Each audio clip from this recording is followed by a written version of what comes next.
कार्यक्रम की अध्यक्षता करते हुए हमारे मध्य में हमारे जिला के अध्यक्ष गोपाल जी,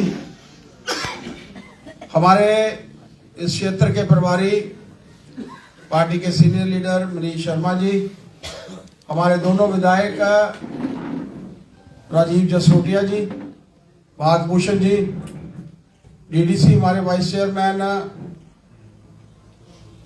रघुनंदन जी, चतर सिंह जी, हमारे इस संगठनात्मक पर्व के अधिकारी इंद्रजीत जी, हमारे स्पोक्स पर्सन पंडित प्रेमनाथ डोगरा जी, रेखा जी, डॉक्टर नरेंद्र जी, मंच का संचालन करते हुए हमारे मध्य में मेहता जी, इस कार्यक्रम में उपस्थित सभी जिला के पदाधिकारी, प्रदेश के पदाधिकारी, मंडलों के अध्यक्ष, सभी मोर्चों के अध्यक्ष, उनकी टीम, मातृशक्ति, दोस्तों, साथियों, बड़े विस्तृत रूप से आप लोगों के बीच में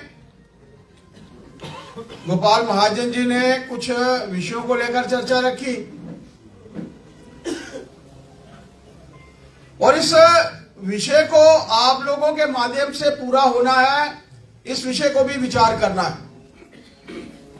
राजीव जी अभी बता रहे थे कि हम लोगों ने ऑफलाइन मेंबरशिप की है, ऑनलाइन भी हम लोग कर रहे हैं, लेकिन जिलाध्यक्ष जी के ध्यान में मैं लाना चाहता हूं कि 2 दिन का और आज का दिन, मैं गिलास में जब पानी होता है तो मैं उसको आधा खाली नहीं आधा भरा हुआ कहता हूं। अभी भी आज हमारे पास 12 बजे तक रात्रि का समय है, तो इसलिए हमारे पास आज का दिन मिला के 2 और दिन है, और इन 2 दिनों में जो टारगेट भारतीय जनता पार्टी ने आप सबको दिया है कि जितने वोट हमने लिए उसमें से इंप्लाइज के आप लोग कम कर लीजिए और बाकी की मेंबरशिप आप लोगों को करनी है। और इसके लिए आप लोगों को कार्य ये 2-3 दिन का जो 2.5 दिन का समय बचा है, जिलाध्यक्ष जी और जितने भी पार्टी के सभी प्रमुख कार्यकर्ता, लगभग 300 कार्यकर्ता हैं, 300 कार्यकर्ता अपने साथ मन में अब बांध लेंगे 10 मुझे अपने साथ जोड़ने हैं। महिला मोर्चा की अध्यक्षा 10 मातृशक्ति और जोड़नी है, और वो 10 मातृशक्ति को अगर हम लोग मात्र ये कह दें कि 10 वोट 10 मेंबर्स आप लोगों ने बनाने, 10 वोटर्स के घर में हम लोगों ने जाना, उनको पार्टी के साथ जोड़ना है, तो मेरा मानना है कि बहुत अच्छा नंबर जो है इन दोनों कॉन्स्टिट्यूएंसीज में हो सकता है। और इसके लिए ऑफलाइन भी ऑनलाइन भी, और कोशिश करिए ऑनलाइन, ऑफलाइन में भी जब हम लोग फॉर्म भरते हैं, अभी मैं राजीव जी से बात कर रहा था तो वो ऑलरेडी मिस कॉल जो है वो दे चुका होता है। और जो प्रयास आप लोगों के माध्यम से होना है, ये 15 तारीख के बाद आप लोगों की एक्टिव मेंबरशिप होगी, उसके लिए मनीष जी अलग से आप लोगों के साथ चर्चा करेंगे मेन बॉडी के साथ, और वही एक्टिव मेंबर जिन्होंने अपने बूथ के ऊपर 50 लोग जोड़े होंगे, वही एक्टिव मेंबर बन सकता है, और वही मंडल की टीम में आ सकता है, जिला की टीम में आ सकता है, प्रदेश की टीम में आ सकता है, वही कार्यकर्ता जो है वो आ सकता है। ये मत सोचिए। और खासतौर पर जो भी हमारा कोई सीनियर है लीडर यहाँ पर रहता है और हमें लगता है कि वो स्थिति में नहीं है, उनके घर जाकर हम लोग खुद अपनी तरफ से 50 मेंबर अगर हम लोग अपनी तरफ से बना सकते हैं, ठाकुर रंजीत सिंह जी हैं, अगर उनके हम 50 मेंबर बना सकते हैं तो ठीक है, अगर नहीं भी बना सकते तो उनको हम लोग एक्टिव मेंबर बना सकते हैं, क्योंकि जरूरत है पार्टी के सभी कार्यकर्ताओं को, चाहे वो बुजुर्ग हैं, चाहे वो नौजवान हमारी पीढ़ी जो स्वागत के लिए हेतु मेरे पास मंच के ऊपर आई थी, इन सबको साथ लेकर चलने का कार्य जो आप लोगों के माध्यम से होना है वो होना चाहिए। मित्रों, आज जरूरत है, मैं क्या इसलिए कह रहा हूं कि आप लोग घर घर में जाइए, कार्यकर्ताओं के घर में जाइए, आम लोग जिन्होंने आपको वोट दिए इनको घर में जाइए, उनके घर में जाइए। विधायक आप दोनों के जो इस कॉन्स्टिट्यूएंसी कठुआ और जसरोटा हमारी कॉन्स्टिट्यूएंसी है, यहां से हमारे दोनों विधायक जो हैं वो चुनकर आए, और ऐसे समय में हर घर में आप जाकर उनका धन्यवाद कर सकते हैं, और धन्यवाद करने के साथ साथ हम उनको प्रेरित कर सकते हैं कि भारतीय जनता पार्टी के साथ जुड़े। जितना डिफरेंस ये दोनों विधायकों के और जिलाध्यक्ष के ध्यान में मैं लाना चाहता हूं कि जितना डिफरेंस आप लोगों ने जो वोट लिए, जहां आप लोग इतनी मेंबरशिप करोगे, वो डिफरेंस जो है आप सीधे तौर पर सोच सकते हैं कि वो प्रधानमंत्री जी के साथ जुड़े हुए लोग थे जिन्होंने भारतीय जनता पार्टी को वोट दिया और आप लोगों को जिताया। इसलिए आप प्रयास करिए, लोगों के बीच में जो है वो जाइए। लोग आज भारतीय जनता पार्टी के साथ जुड़ना चाहते हैं। जिस वक्त मेंबरशिप की शुरुआत हुई थी उस वक्त पार्टी की तरफ से तय हुआ था कि 10 करोड़ लोगों को हम लोग जोड़ेंगे, लेकिन आज तक जो कल रात्रि तक के आंकड़े थे 12 करोड़ के लगभग कार्यकर्ता, आम जनता जो है वो भारतीय जनता पार्टी के साथ जुड़ी है। विश्व की सबसे बड़ी पॉलिटिकल पार्टी, और उसमें हमारा भी अंश हो, हम लोगों का भी हिस्सा हो, जम्मू कश्मीर का भी हिस्सा हो। चुनाव तो हो जाएंगे, आगे हम लोगों को मेंबरशिप करनी है तभी चुनाव हो जाएंगे, लेकिन भारतीय जनता पार्टी ने, अगर जम्मू कश्मीर की इकाई ने, हमारे पिछले अध्यक्ष अरविंद रैना जी ने जो टारगेट फिक्स किया था उस तक हम लोग जो है वो पहुंचने का प्रयास करें। मेरी एक ऐसी अपेक्षा है। मित्रों, देश की परिस्थिति आप लोगों के सामने, एक अच्छे वातावरण में नरेंद्र भाई मोदी जी के नेतृत्व में काम हो रहे हैं। सबका साथ, सबका विकास, सबका प्रयास और सबका विकास विश्वास, सबको लेकर जो देश के प्रधानमंत्री काम कर रहे हैं, वो चाहते हैं कि जिस भी आम जनता के लिए मेरी स्कीम निकले उसका विकास हो, उसको विश्वास में लेकर उसके भी प्रयास उसमें शामिल हो। और ये तभी पॉसिबल हो सकता है कि जब हम लोग लोगों के घर में जाएं और उनको भारतीय जनता पार्टी के जो केंद्र सरकार की स्कीमें हैं उनके बारे में बताएं। क्योंकि देश में ऐसे लोग भी हैं, राहुल गांधी सरीखे लोग हैं, सोनिया गांधी सरीखे लोग हैं, कांग्रेस के अध्यक्ष सरीखे लोग हैं, जो नहीं चाहते कि देश जो है वो आगे बढ़े। आज भारत, अगर हम लोग आर्थिक दृष्टि से बात करें तो पूरे विश्व में 5वें स्थान पर पहुंचा। अमेरिका, चाइना उससे ऊपर है, 1 नंबर और 2 नंबर के ऊपर।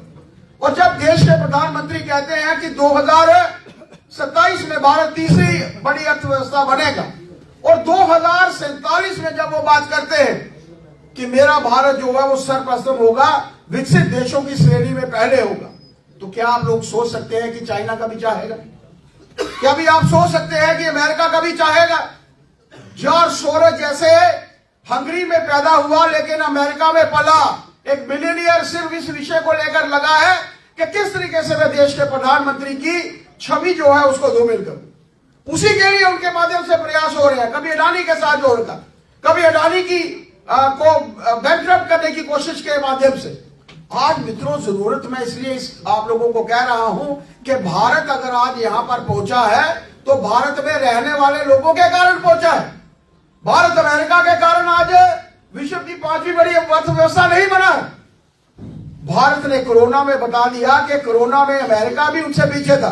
अमेरिका को भी क्लोरोक्विनीन मंगवाने के लिए भारत को कहना पड़ा कि हमें वो दवाई भेजी। आप इस वातावरण में जो आम जनता है वही मैटर करती है। आम लोग जो हैं, आम वोटर्स, सपोर्टर्स, सिंपैथाइजर जो हैं, वही मैटर करते हैं। और आप सबसे मेरी प्रार्थना है कि अगर हम लोग चाहते हैं कि इस देश का वातावरण अच्छा हो, पिछले दिनों में आपने देखा दोनों विधायक हमारे साथ में हैं, ऊपर बैठे हैं, और आप लोगों ने देखा भी होगा कि किस तरीके से इन्होंने असेंबली के ऊपर वो किया, हम सब जानते हैं। और किस तरीके का एक वातावरण इस प्रदेश में जो है वो मित्रों बनाया गया। एक डेवलपमेंट को लेकर सरकार की घोषणा होती है कि सरकार बनेगी, सरकार के माध्यम से हर क्षेत्र में डेवलपमेंट होगी, सबका विकास होगा। लेकिन सरकार का ध्यान सिर्फ इस तरफ था कि हमने वोट अगर 370 को हटाने के लिए लिए हैं तो लोगों को यह बताएंगे कि 370 हमने हटाया है। वो जानते थे कि जो कार्य, जो रेजोल्यूशन उन्होंने लाया है वो 1 बार पारित हो, 2 बार पारित हो, 100 बार पारित हो, वो रेजोल्यूशन कोई मायने नहीं रखता। लेकिन उसके बावजूद उन्होंने वो रेजोल्यूशन लाया, आनंद फानन में, यस नो के बीच में, बगैर किसी डिस्कशन के उसको पारित किया। और जो वातावरण दूसरे दिन वहां पर बनाया गया, आप खुद सोचिए, कभी आप लोग ध्यान से सोचिएगा कि 370 का फायदा किसको था, 35A का फायदा किसको था? 370 का फायदा दोस्तों उन 100 परिवारों को था जिन्होंने आजादी के समय से लेकर और आज तक हमारे ऊपर राज किया। वो 100 परिवार थे, वो चाहे कांग्रेस के थे, चाहे वो पीडीपी के थे, चाहे वो नेशनल कॉन्फ्रेंस के थे, यही लोग थे जिन्होंने इस विषय का जो है वो फायदा लिया। लेकिन 370 हटने के बाद, 35 से हटने के बाद अगर फायदा हुआ तो हमारे वाल्मीकि समाज को फायदा हुआ। बच्चे पढ़ नहीं पाते थे, सिपाही कर्मचारी बनते थे। गोरखा समाज को फायदा हुआ, जो हमारी रक्षा के लिए महाराजा ने पंजाब से यहां पर लाए थे, नेपाल से यहां पर लाए थे। वेस्टर्न पाकिस्तान रिफ्यूजियों को फायदा हुआ, जिनके बच्चे ना नौकरी ले सकते थे, ना पढ़ सकते थे, ना कहीं बड़ी पढ़ाई के लिए जम्मू कश्मीर में कोई दाखिला ले सकते थे। 35 से हटने का फायदा हुआ हमारी मातृशक्ति को, जो मातृशक्ति बच्चियां हमारी शादी करके इस हमारे प्रदेश से बाहर जाती थी, उनका हक छिन जाता था। 35 से हटने के बाद उनको उनका हक मिला है। आप सोचिए कि क्या करना चाहती है नेशनल कॉन्फ्रेंस। कांग्रेस उसका साथ दे रही है, पीडीपी उसका साथ दे रही है, और ऐसे वातावरण में जरूरत है लोगों के बीच में जाने की, लोगों को बताने की, प्रधानमंत्री जी के कार्य बताने की, और वो जो योजनाओं के साथ काम कर रहे हैं उन योजनाओं को बताने की कि क्या करना चाहता है राहुल गांधी। क्यों जॉर्ज सोरोस को लेकर यहां पर पूरे देश भर में फिर रहा है, क्यों चाइना के इशारे पर राहुल गांधी काम कर रहा है। ये मित्रों वो लोग हैं जिनके लिए देश का हित पहले नहीं है, क्योंकि कांग्रेस ने कभी देश के हित के बारे में बात नहीं की। कांग्रेस ने अगर देश के हित में बारे में बात की होती तो 1947 में भारत के 2 टुकड़े कभी नहीं हुए, क्योंकि उस वक्त के तत्कालीन प्रधानमंत्री को चाहिए था कि मैं देश का पहला प्रधानमंत्री बनूं, और जिसके चलते भारत के टुकड़े हुए। और वही जो नींव वो आगे उस वक्त रखी गई थी, आगे चलती चलती उन पीढ़ियों तक पहुंची है जिनके लिए देश का हित पहले नहीं, उनके लिए अपना हित पहले है, उसके बाद अपनी पार्टी के बारे में सोचते हैं, और देश का हित बाद में। उनके लिए ये कोई मायने नहीं रखता कि भारत आगे बढ़े, उनके लिए ये मायने रखता है कि चाइना आगे बढ़े, अमेरिका आगे बढ़े। और उस समय में ये जो हमारे 300-400 कार्यकर्ता बैठे हैं, ये इनके ध्यान में लाने की आवश्यकता है कि यही भारतीय जनता पार्टी है जिसके आप मेंबर के तौर पर जुड़े हो, जिसके आप एक्टिव मेंबर बनने जा रहे हैं। इस एक्टिव मेंबरशिप के माध्यम से आप लोगों के ध्यान में आएगा कि हमारे लिए, पार्टी के लिए, भारतीय जनता पार्टी के लिए, मेरे लिए, मेरे देश का हित सबसे पहले, मेरी पार्टी का हित उसके बाद है, और मेरा हित जो है वो बिल्कुल अंत में है। मुझे अपने बारे में नहीं सोचना, मेरा देश आगे बढ़ेगा तो मैं स्वयं जो है वो आगे बढ़ूंगा। और वो तभी हो सकता है कि जब हम लोग लोगों के बीच में जाएंगे, आउटरीच करें।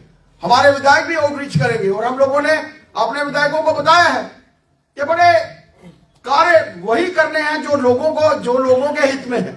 और उसी को लेकर फर्स्ट डे सभी विधायकों की बैठक में पार्टी के अध्यक्ष माध्यम से बता दिया गया था कि लोगों के बीच में जाना है, उनकी दुख तकलीफें सुननी है, उनके साथ जुड़ना है, ताकि जो वातावरण देश के प्रधानमंत्री जी का एक सपना है कि लोगों को डोर स्टेप के ऊपर उनकी समस्याओं को सुना जाए, उसका हल हो। मेरा कैसा मानना है, मैं जिलाध्यक्ष जी और उनकी पूरी टीम को बहुत साधुवाद देना चाहता हूं। और सभी हमारे वक्ता, अबे पहली बार आया तो डेफिनेटली सभी लोग चाहते होंगे मैं बोलूं, लेकिन रास्ते में किसी कार्यकर्ता, उनके पिताजी की मृत्यु हुई है, उसके लिए मुझे जाना था, तो मैंने कहा राजीव जी बाद में सबका धन्यवाद कर देंगे।